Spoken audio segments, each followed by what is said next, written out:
Moin ihr wunderbare Menschen des Interwebs. Ich begrüße euch ganz herzlich zurück zu meinem Let's Play von The Great Ace Attorney Chronicles.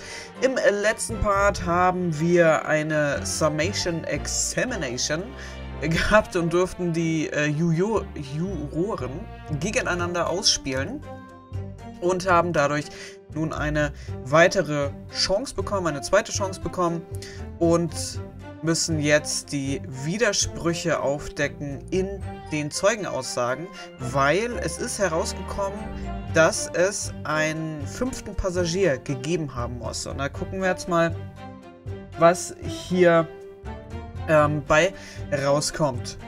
I only carried 4 passengers that night, I swear it, but well, I for one was told I had to pay 5 pence for the bus. He fiddled us on the fare, he did, and then I saw the blood-curdling sight as well. It's all too much. I tell you, I saw McGilded stabbing that man. Everything I said before stands. Oh yes, he stabbed him. Yes, he did. I think so, yes. Counsel, make sense of this for me, please.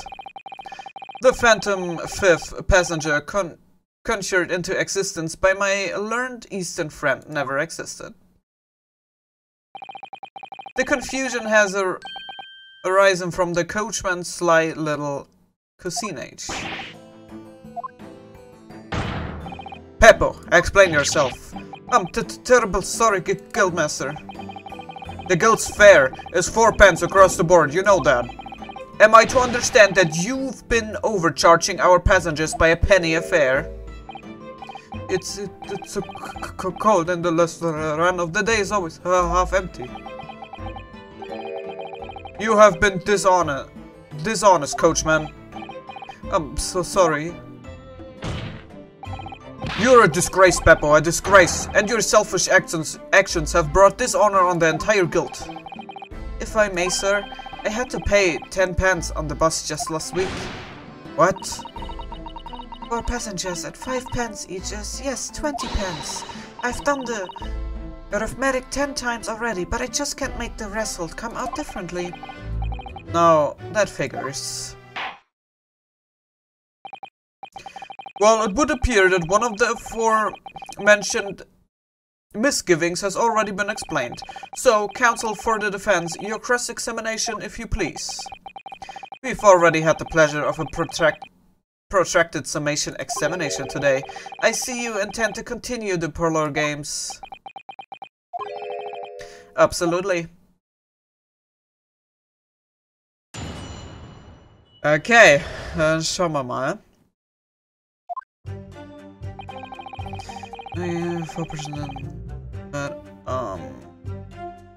Ich würde gerne gucken, ob irgendeiner von ihnen anders reagiert.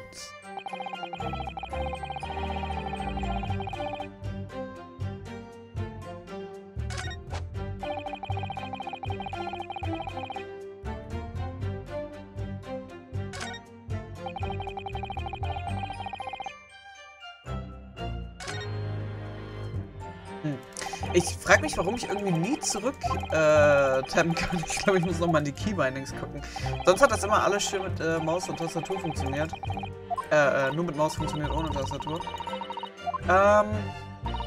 Okay. Ich werde die jetzt einmal überall angreifen und guck mal, ob irgendeiner von denen anders reagiert. Weil in der Aussage an sich finde ich jetzt nicht wirklich irgendwas Brauchbares.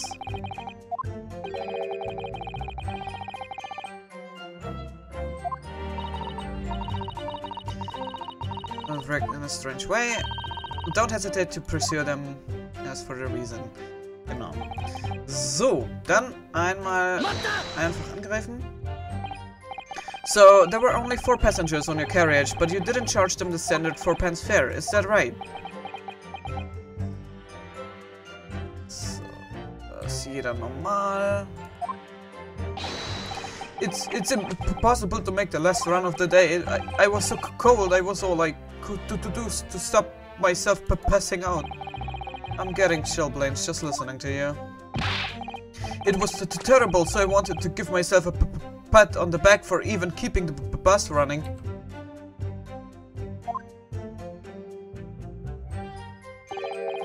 Doesn't the dedicated coachman deserve an extra penny per passenger? You're digging a deeper hole for yourself here. If only there had been a fifth passenger on the omnibus that night, then we would have had another suspect.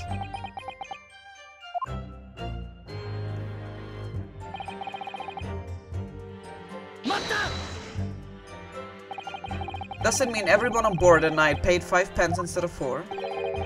Well, I paid 5 pence too, sir. And I just told you that I did. A flat fare of 5 pence across the board. It's not something to be proud of. The so-called discrepancy my learned friend identified was nothing of the sort. Much like the phantom killer you so desperately needed is gone, dead and buried. I'd have been happy if I had ever existed in the first place. If it, nicht I, glaube ich stand, if it stand da. This blood-curdling sight, you mean the murder, I presume? Yes, sir.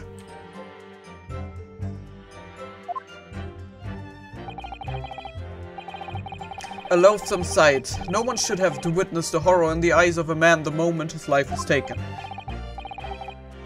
Oh, well, not exactly, sir.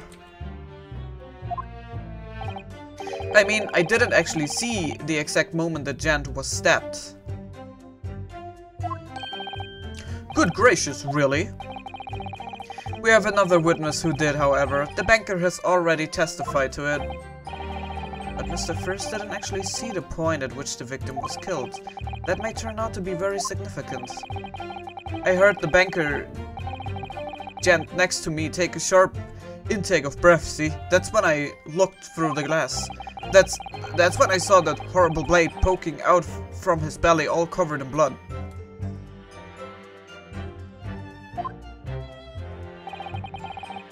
Every time I see a knife now, I can't help screaming, even when I'm eating.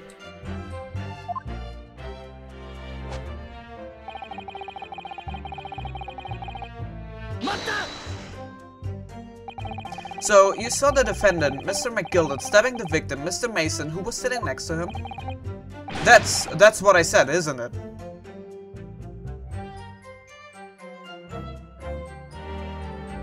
Hat er vorher schon so geguckt?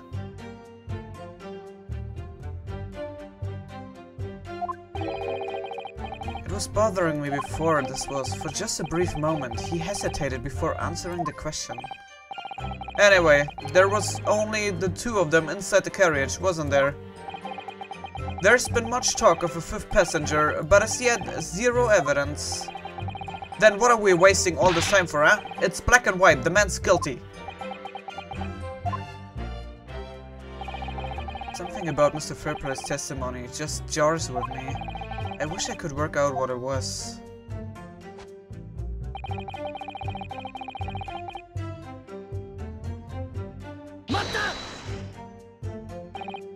Earlier, you testified that you saw the moment when the defendant allegedly stabbed the victim, didn't you? Oh, yes, that's right. You said that the victim was on the floor and described the assailant holding the knife in an ice pick grip. I suppose I might have, you know, yes. Put the cart before the horse, maybe. What's this? Well, I'm quite sure about most of it. I was driving the horses when I heard the scream from the seats on the roof deck. Oh, I expect that was me, sir. Then, when I turned around, yes, I saw it through the skylight. The gentleman was on the floor and the knife was sticking up out of his midriff. That's right, yes, and the fella holding the handle was the famous man, yes. So in short, you didn't see the moment when the victim was actually stabbed at all?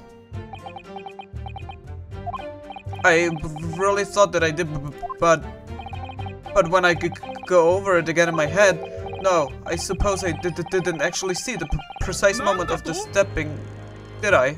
Aha, guck mal an hier.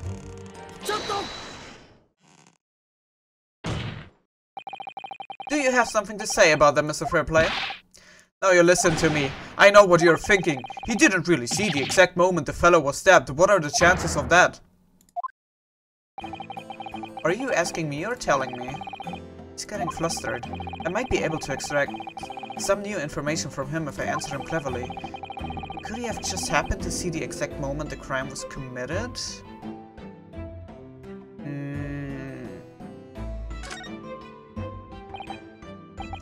Well, it is a little hard to believe, certainly. Unless you spend your time peeping through a skylight on the top of an omnibus, that is.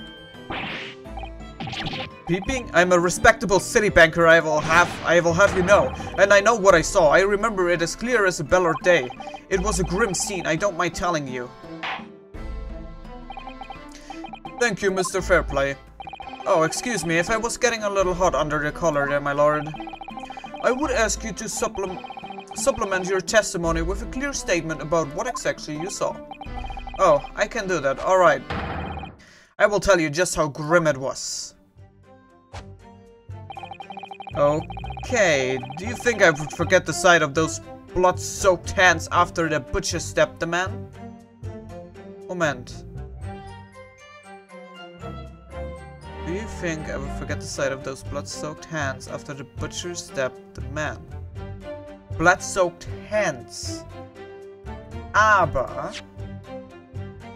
er hatte doch Handschuhe an. Blood-soaked hands.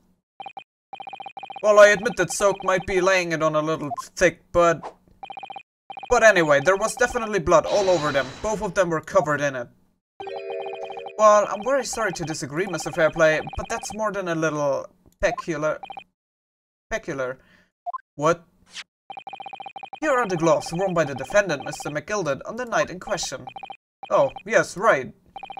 And there certainly does appear to be a sizable dark-colored stain here, but as I'm sure you can clearly see, it's only on the right-hand glove.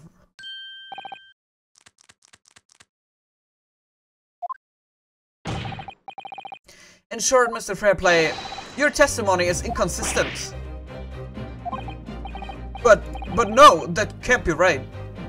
Okay, ja, ich dachte jetzt, weil er so gesagt hat, ja, beide Hände waren im Blut getränkt, dass es nicht zusammenpasst, weil er hat ja Handschuhe getragen. Aber so wie das Spiel das gemeint hat, war, dass beide Handschuhe sozusagen in Blut getränkt waren und es war aber nur der rechte Handschuh in Blut getränkt. So oder so habe ich das Richtige vorgezeigt. So you're the liar here then? That's right, you were quite clear about it. You said it was both hands.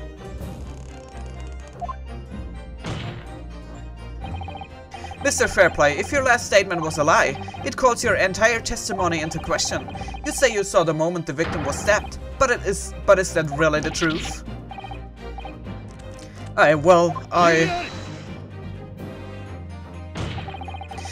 It was a simple mistake. You can justify accusing this man of lying.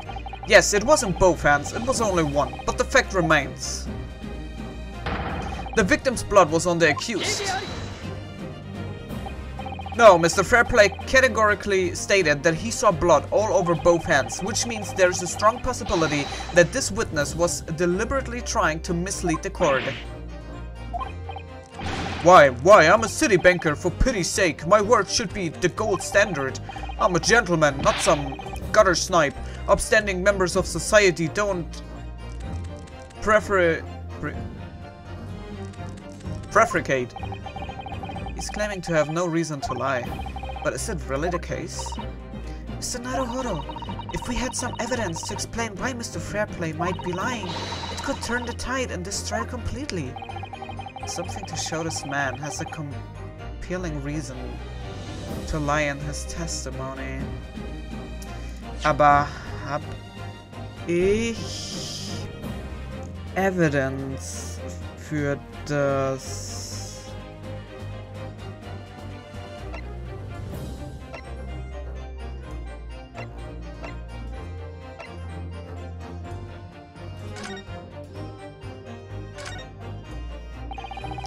This portfolio must contain all sorts of secrets of London's gentry. Oh dear, do you really think we ought look inside? Well, it's not as though we know any of London's gentry personally, is it? Apart from our great detective friend, perhaps. Actually, I wonder. I assure you, we will not find Mr. Shelton's name inside. Well, let's see what we find.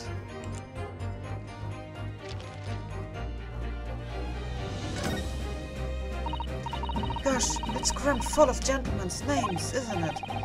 Well, I suppose they're probably not all gentlemen at all, are they? After all, not everyone in this country is well off. Oh, goodness! What is it? Look at this, do you see the name here? Bruce Fairplay. Should that mean something to me? It does sound strangely familiar, actually. Bruce Fairplay, the witness testifying at this very moment. Oh yes, of course, the banker.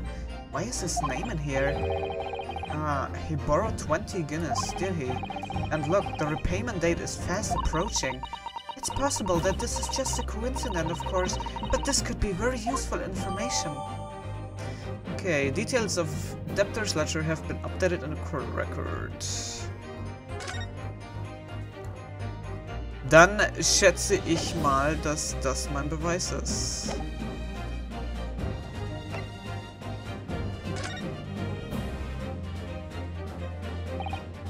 My lord. Yes, counsel.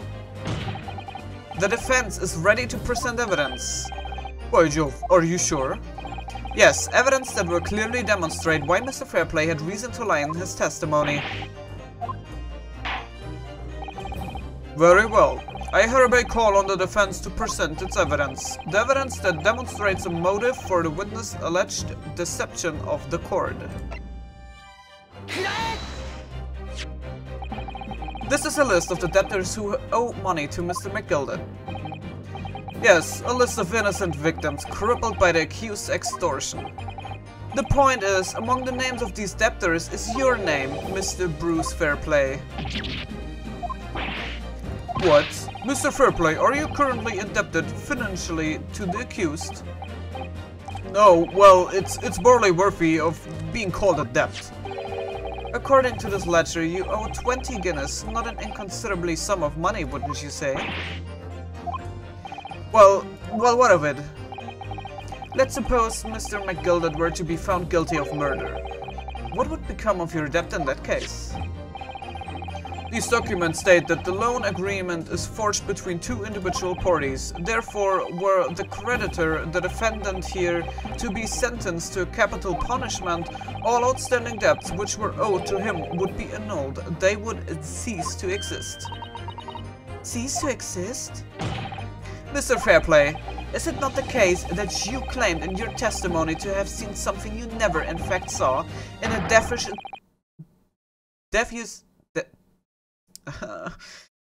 devious ich glaube devious war richtig. Devious attempt to annul your debt of 20 guineas to the defendant. Es nimmt immer die Dramatik, wenn ich mir nicht zu 100% sicher bin, wie ich das Wort aussprechen soll.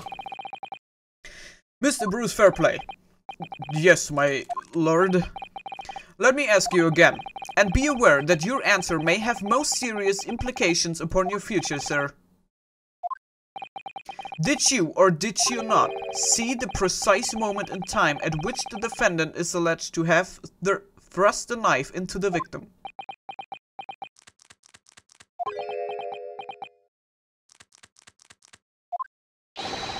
Your silence speaks volumes. You did not tell the truth in your testimony. Alright, now let's not make a melodrama out of this. Perhaps I did overstate the truth a pinch. But it makes no difference. I definitely remember seeing blood on Mr. McGilden's hands, both of them. And yet only one of the defendant's gloves, which we have here as evidence, is stained. So you keep saying. I wonder if I might be allowed to speak, sir. Go ahead, Mr. First. Well, the thing is, I think I remember seeing it myself as that happens. Seeing what? The blood, sir, on the assailant's hand. I think, yes. I'm almost sure that it was on both of his hands, not just one.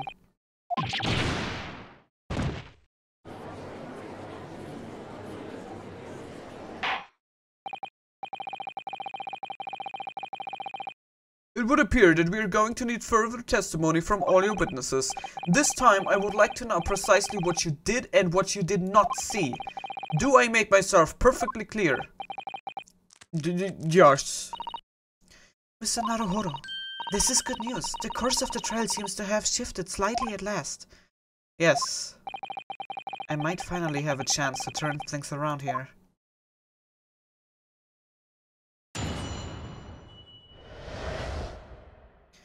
What the witnesses really saw. There was blood on both hands of the assailant. I sincerely and distinctly remember that. However, I suppose you might say that I didn't see the exact moment the stabbing transpired, if that matters. I remember seeing the knife and I remember seeing both of the attackers' hands with blood on them. I didn't actually see anything myself. No, not until I heard that scream. Anyway, the fact remains, there can't have been anyone else inside the carriage, or we all would have seen.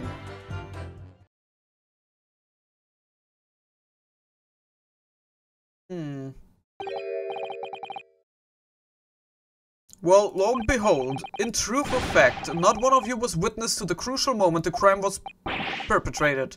I apologize, my lord, but honestly, there was no one else inside the carriage, and the man's hands were covered in blood. That much incriminating evidence is tantamount to saying we saw that man do it. That's really not what testimony is about. Let us examine the interior of the omnibus once more. The victim's fresh blood is clearly visible on the seat, corroborating the witnesses' accounts. In other words, there is no substantial nor significant change in the facts of the case. Very well, your cross-examination, please, counsel. Yes, my lord. Aber, als wir doch den Bus untersucht hatten, oder die Kutsche ist das ja viel mehr, untersucht hatten, saßen die beiden ja auf den hinteren Bänken. Und dann siehst du doch nur die eine Bankreihe. Du siehst ja nicht die andere Bankreihe. Das heißt, es ist durchaus möglich, dass sie den 5. Mann gar nicht gesehen haben. Dass da wahrscheinlich doch noch jemand in dieser Kutsche drin war. Aber sie das nicht sehen konnten, weil sie ja nur die eine Hälfte von dem Innenbereich sehen konnten. Und da würde ich gerne einmal ansetzen und einmal nachforschen.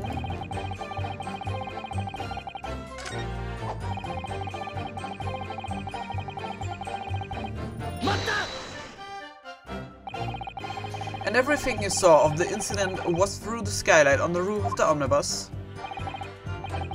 That's right, it was fiercely cold that night, but the glass wasn't frosted over. Oh yes, I remember, I was shivering, it was so bitter. Which rather begs the question of why the pair of you were sitting on the roof deck in the first place. Well, I don't know about this young fellow, but I couldn't enter the cabin. Oh, why not? It was locked from the inside. I tried knocking, but no one opened the door. It was locked. That's right, and it's a public bus server, for pity's sake. That's not what I call fair play. Yes, I had exactly the same experience. I tried knocking, but the gent inside just gestured at me to clear off. So I had no choice but to climb up to the roof deck and look down longingly into the warm cabin below. Well, I can assure you I wasn't just looking down, I was glaring, long and hard. And that's precisely why I can tell you with absolute confidence that if there was anyone else at all in that cabin, I would have noticed.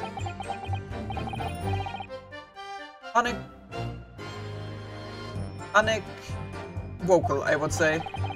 I'm not sure about these two witnesses. Could they really have seen everything inside the cabin through the skylight? Nee, wie gesagt, sie sehen ja nur den einen Teil eigentlich. Die sehen ja die andere Seite. Die andere Seite sehen sie ja gar nicht.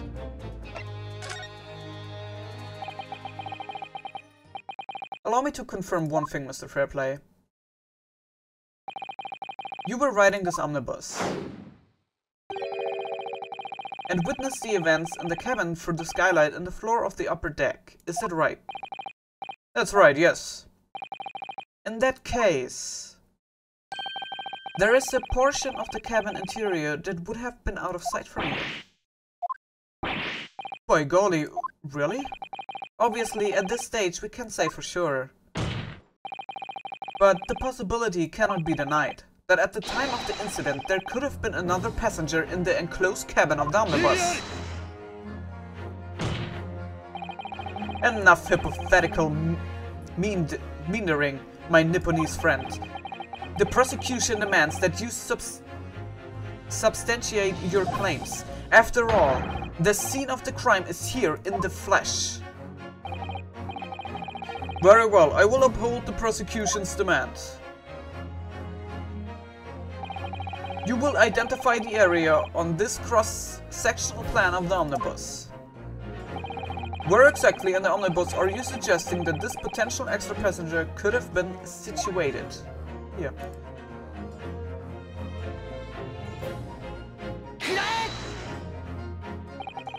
Both rows of seats on the roof face in the direction of travel, whereas the seats in the enclosed cabin face each other, which means the visible part of the cabin which passengers on the roof deck can see through the skylight is as I've drawn here. That's right, my lord. As you can see, the seat opposite the one on which the victim and his attacker were sitting is obscured from view. In other words, if someone had been sitting on that seat, it's quite possible that these witnesses would have been completely unaware of it.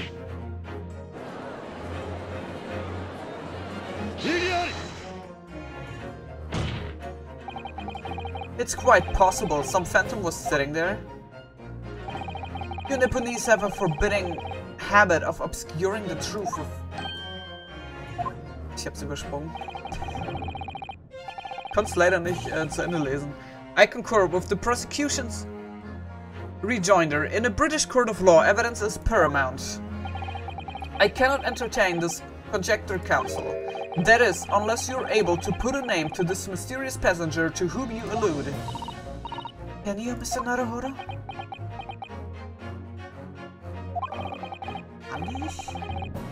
I honestly don't know. Who could it have been? Who could have been in the other seat, which was out of sight from the witnesses on the roof deck?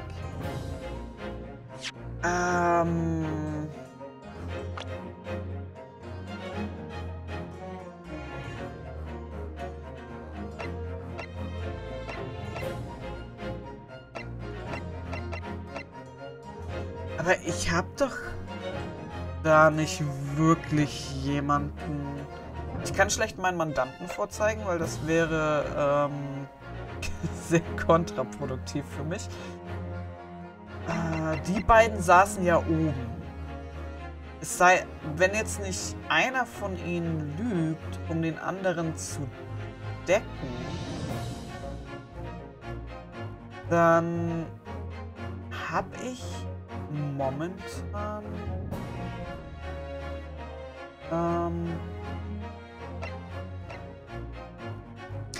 oh mein Gott, ich hab jetzt einen Cut gemacht, weil ich habe gerade die ganze Zeit darüber nachgedacht,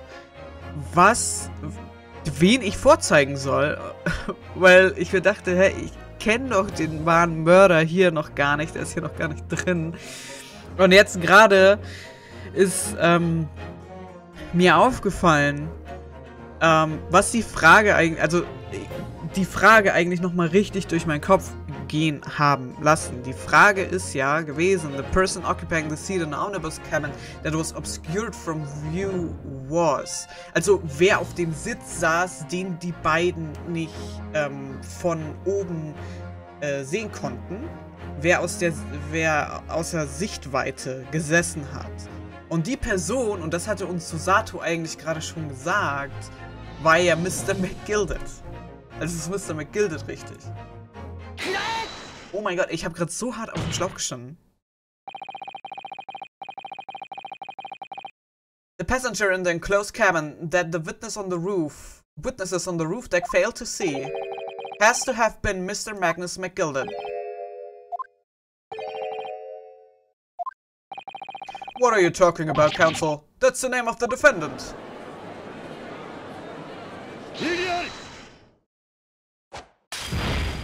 Oha. If I desecrate this chamber by smashing my hallowed chalice, do forgive the discourtesy. Lord von Zieks. People talk of those tiny island nations in the Far East as having a learning and culture of their own. But I see they use the terms advisedly. What are you trying to say? Let me explain in terms that even a student of an artless backwater such as yourself might understand. When the bloody scene unfolded, the victim and his assailant were sitting side by side. Multiple witnesses have attested to the fact. It's the very premise on which this case is built. But that premise may be wrong. If the victim really was sitting beside Mr. McGilded, it creates an inconsistency that can't be reconciled in any way. What inconsistency, counsel? The defendant's gloves, my lord. Both witnesses made the same testimony. They claimed that there was blood on both hands of the person sitting next to the victim. Yet we know the truth to be otherwise. Only one glove bears to gory remains. The point is, even in the face of this irrefutable evidence, both witnesses have maintained their stance.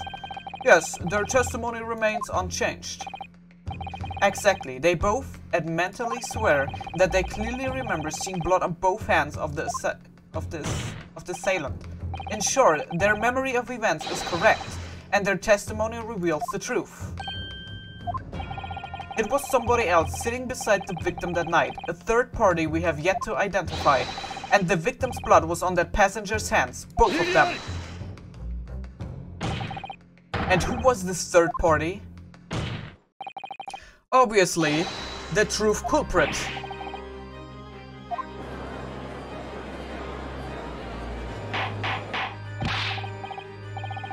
What exactly are you postulating?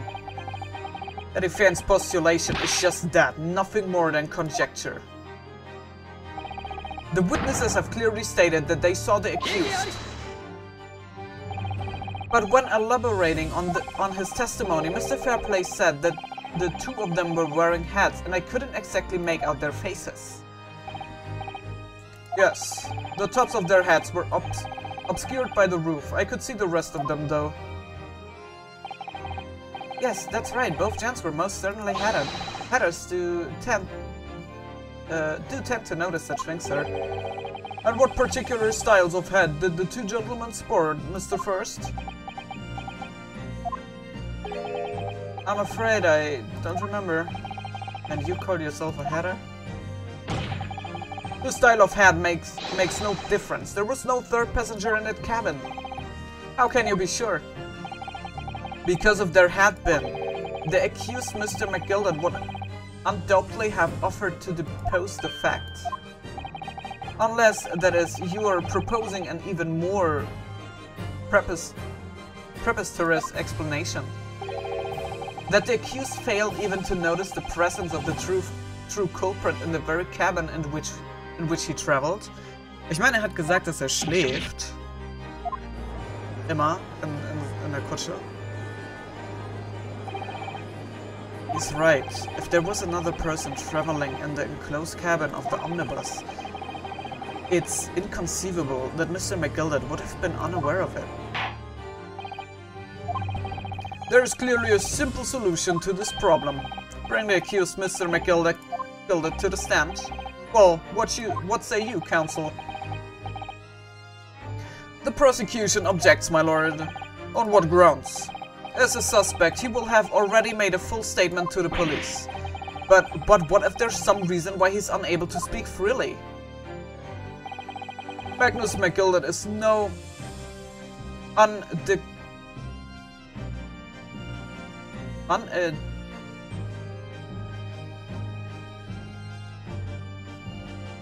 Ruffian. Ich weiß leider nicht, wie ich das Wort auszusprechen habe. If it indeed turns out the man has been withholding information, you can be sure it will have been a most deliberate act. Counsel for the defense, what is your opinion? My lord, should we ask Mr. McGillet to testify or not?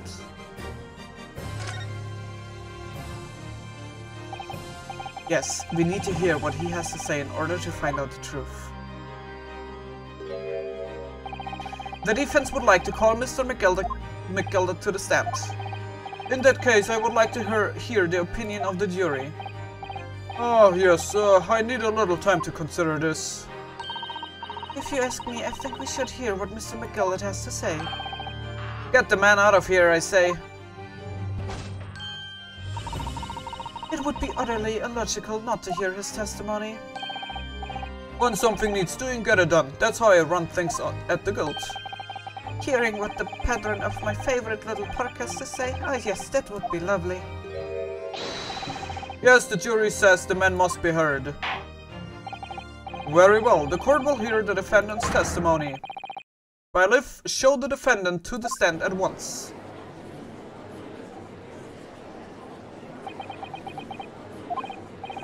Now, maybe what actually happened that night will finally become clear.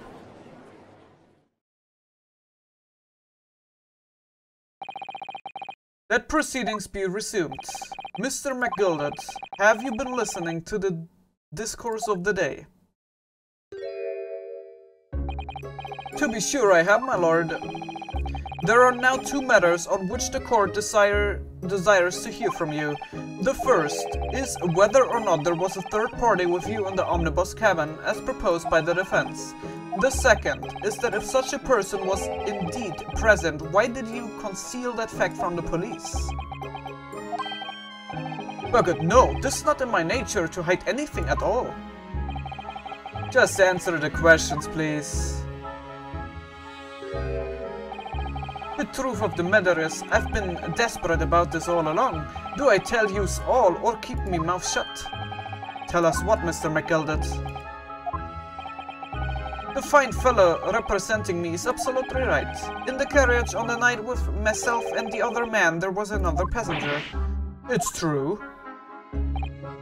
Aye, and it was me who helped the little urchin get away after it all happened.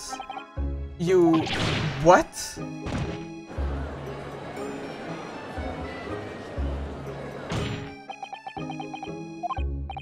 No, Magnus McGildet, that convenient excuse can't save you now. I'm truly sorry, so I am, Lord Van Zieks. I'm sure you will be wanting to know why I said nothing when I was taken in by the police. I do be having a very good reason, I assure you. Which was... well, the little child was just in the wrong place at the wrong time and not in any way involved, you see. What? If the police had known the wee one was there, they would have assumed she'd done it. They would have hauled her into this here courtroom just like myself. I was only trying to spare her that. Young hearts and young minds are easily damaged, my lord. And who was this young child of whom you speak? That I don't know.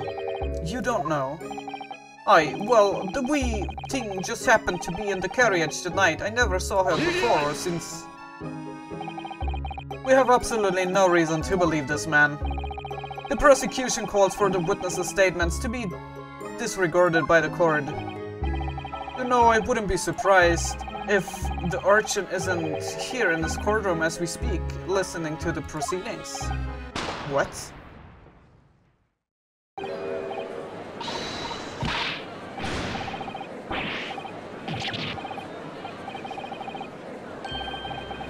What is going on? Be careful, Mr. Naruhodo. Cover your face. Bailiff, don't let the accused escape. Secure the omnibus. I hereby call an emergency recess. Ensure the defendant is in custody and clear the courtroom.